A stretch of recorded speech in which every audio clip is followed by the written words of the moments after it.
That's right, guys. I am actually going to make good on one of my promises and jump into Super Mario Galaxy here, except we will be playing as Luigi. Look up there. Complete 2 crowns, 121 stars. Haven't loaded up this file since July 8th, 2011. I do really feel bad about microphone adjustment. Sorry about that. I do really feel bad about promising you something and then not making good on it. I've done that a few times, and it does irk me. But I've been so freaking busy with so many different things that I don't know. I just haven't made time for it. But today is the day. We are going to hear the story of Rosalina. Let's do this.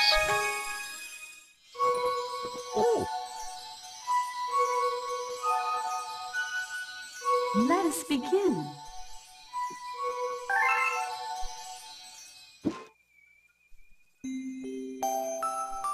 Chapter 1. The Celestial Duo. Our story begins a very, very long time ago with a young girl. One day, this girl spotted a rusted spaceship holding a small star child.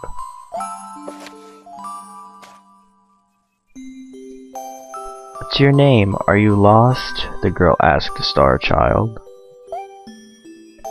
"I'm Luma, and I'm waiting for Mama. She's coming for me on a comet," said the star child, who had been waiting day and night. "Don't worry, I'll wait with you," the little girl promised Luma. At nightfall, the little girl borrowed her father's telescope and peered into the sky. She looked and looked, but she saw nothing. Hours turned into days and then years, but still the sky revealed nothing. Finally, the little girl sighed and said to Luma, "If we stay here looking much longer, I'll be an old lady soon." But then she had an idea. "Why don't we go out there and find your mother ourselves?" The girl and Luma fixed up the rusty spaceship, and then the two set sail into the starry sky. And this is how the search for the Celestial Mother began.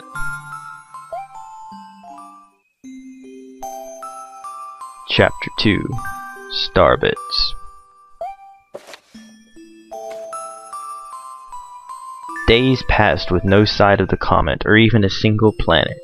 Instead, asteroids extended for as far as the eye could see.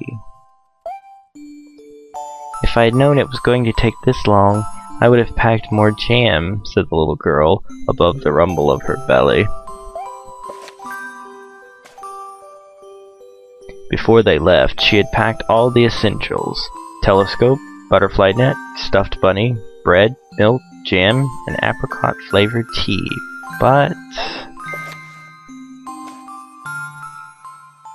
I forgot to bring water.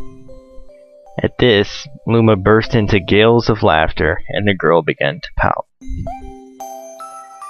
"As long as I have starbits, I'll be fine," said Luma. "Want some?" The little girl couldn't stay mad after hearing this. Luma continued to laugh, and the girl couldn't help but join in. "Alright, maybe just a nibble."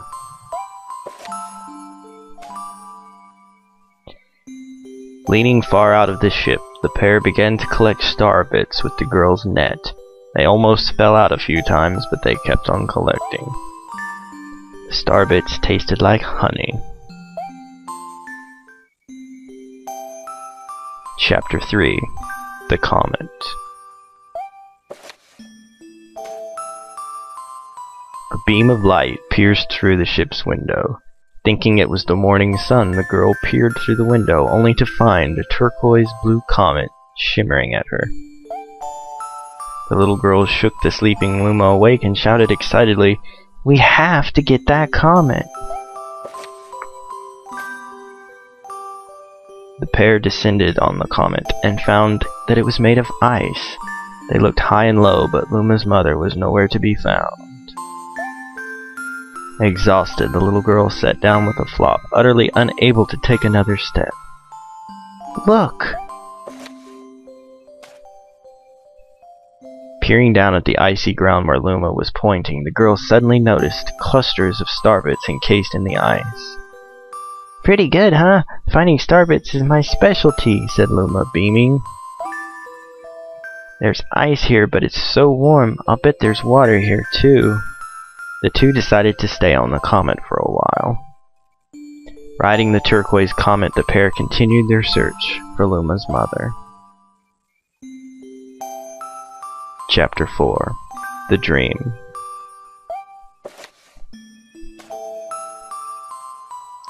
One night, the girl dreamed about her own mother. Where are you going? She asked her mother's retreating back. Without turning, her mother replied, Don't fret, dearest. I'm not going anywhere. I'm always watching over you, like the sun in the day and the moon in the night.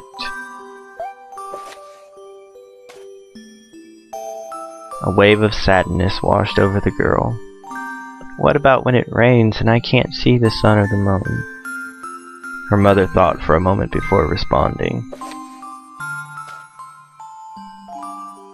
I will turn into a star in the clouds and wait for your tears to dry.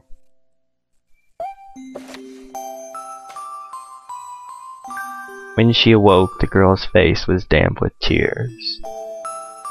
You have starbits in your eyes, said Luma to the girl.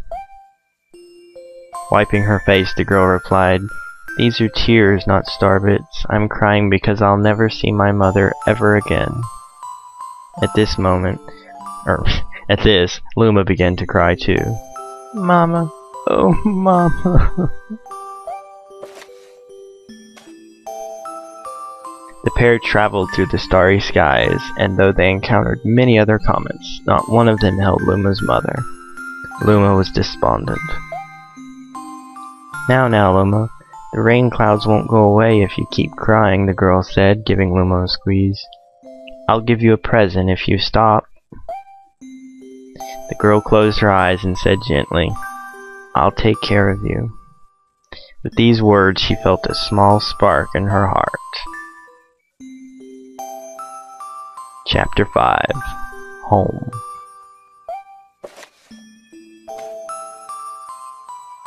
The kitchen will go here, and the library will go over there, the girl said busily to herself. We'll put the gate here. Ever since the girl took Luma under her care, she'd been bustling about at a feverish pace. It's a lot of work, but it's worth it to make a happy home. It turned out that the starbits weren't the only things buried in the ice. There were tools and furniture, unlike any they had ever seen, and the girl used them to build a home.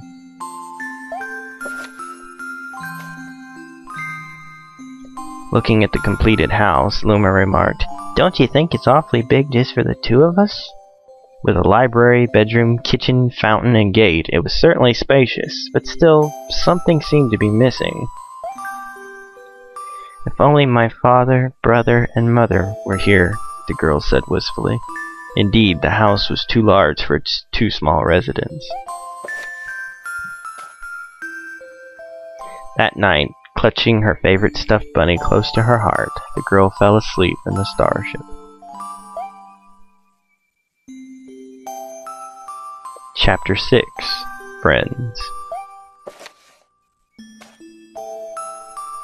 Then one day, while the girls sat sipping tea, a tiny apricot-colored planet appeared on the horizon.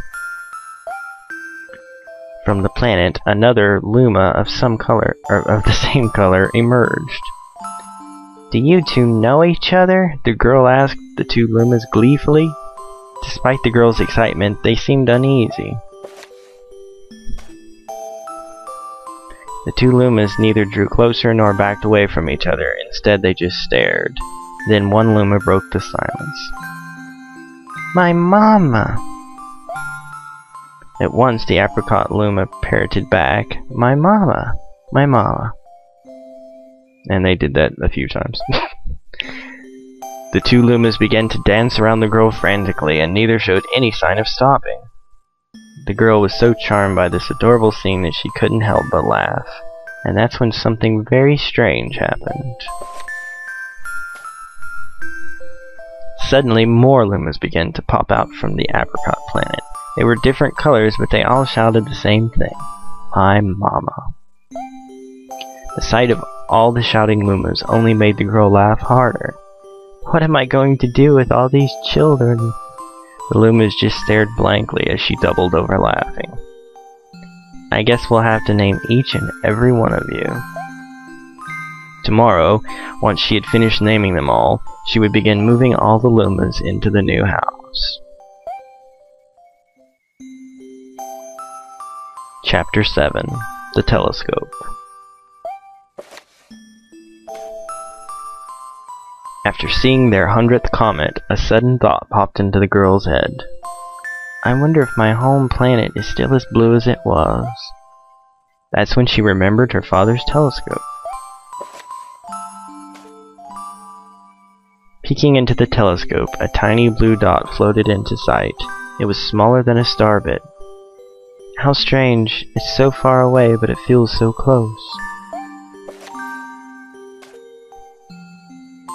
She twisted the knob of the telescope, and the blue dot grew until she could make out a grassy hill dotted with flowers. It seemed very familiar to her. Zooming even closer, a terrace on the hill came into view. I used to go stargazing there when I lived on my home planet.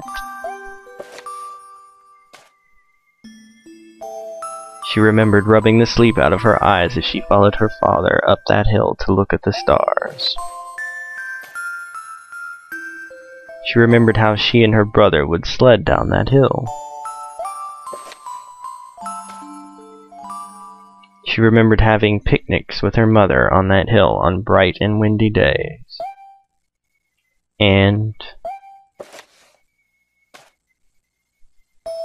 I want to go home. I want to go home right now. The girl burst into tears, and the Lumas didn't know what to do.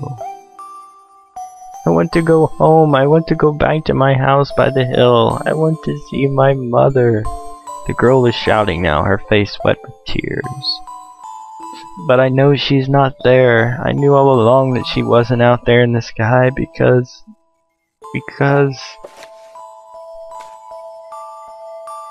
she's sleeping under the tree on the hill. The girl's cries echoed through the stars, and a hush fell over the area. Chapter 8. The Wish.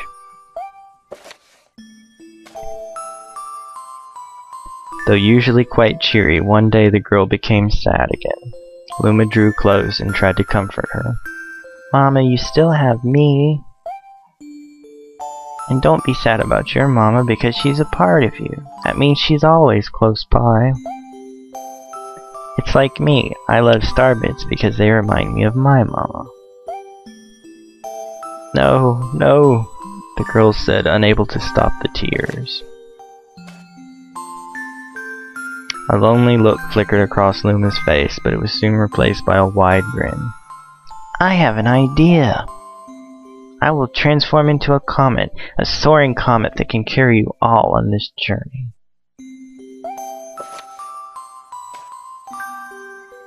With that, Luma, trailing bands of white, soared high into the sky and just as quickly started to plummet back down. Kaboom! Kablam!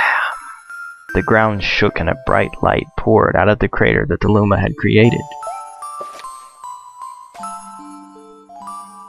The bands of light twisted together to form a comet tail. And then Luma emerged, reborn as a comet.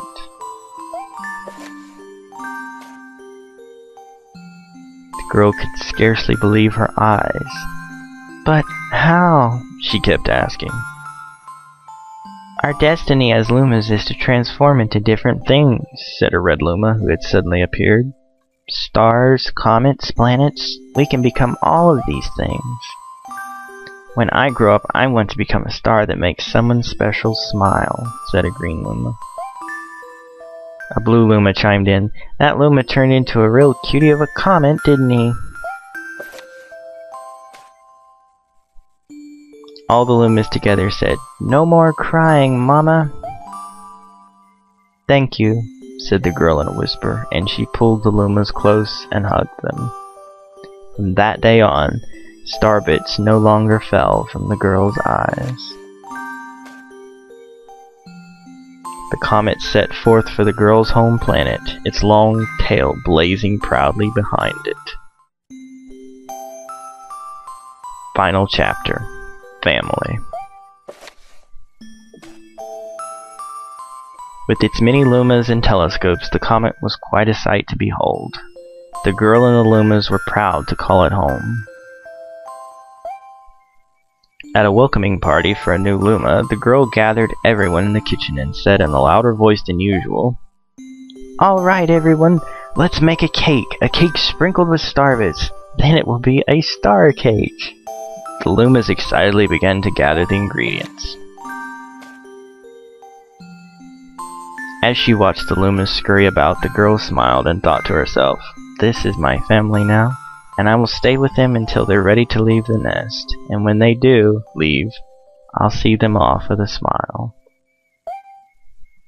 Because that's what makes a mother happiest." That night, when the girl lay down to sleep, a soft light enveloped her and reminded her of the blue planet she once called home. But it would be nice to return home every 100 years to nap in my favorite sleeping nook. The comet carrying the lumas and the girl continues on its journey to this very day. With more family members in tow than can be counted, it's said that the comet visits the girl's home planet once every 100 years, its proud white tail glittering in the sky. The end. That's all.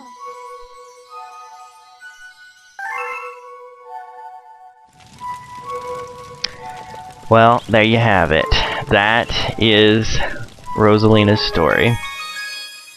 And I finally can say that I am done with Super Luigi Galaxy. Holy cow. Yeah, that's a really cool story, and I'm glad I was able to bring that to you as one of the parts of this 1,000 plus subscriber special. Hope you enjoyed it. We've still got a couple games to go yet.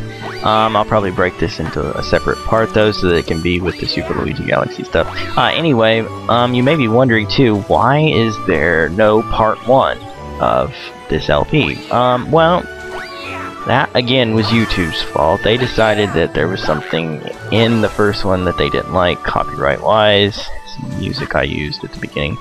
I used their video editor to actually remove the part, right? Well, that wasn't good enough. They still kept the copyright strike on it. I'm like, dude, it's gone. It's not even there anymore. But they wouldn't take it off. So I had to delete the video. I will probably put another part 1 up at some point.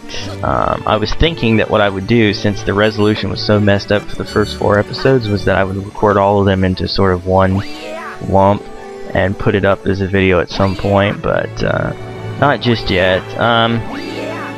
Not a lot happened in that first one anyway, just the beginning opening thing, which most people have seen a million times, so as it stands, it's alright. But anyway, so yeah, that's pretty much all for this. I hope you've enjoyed it, and I will see you at the next game.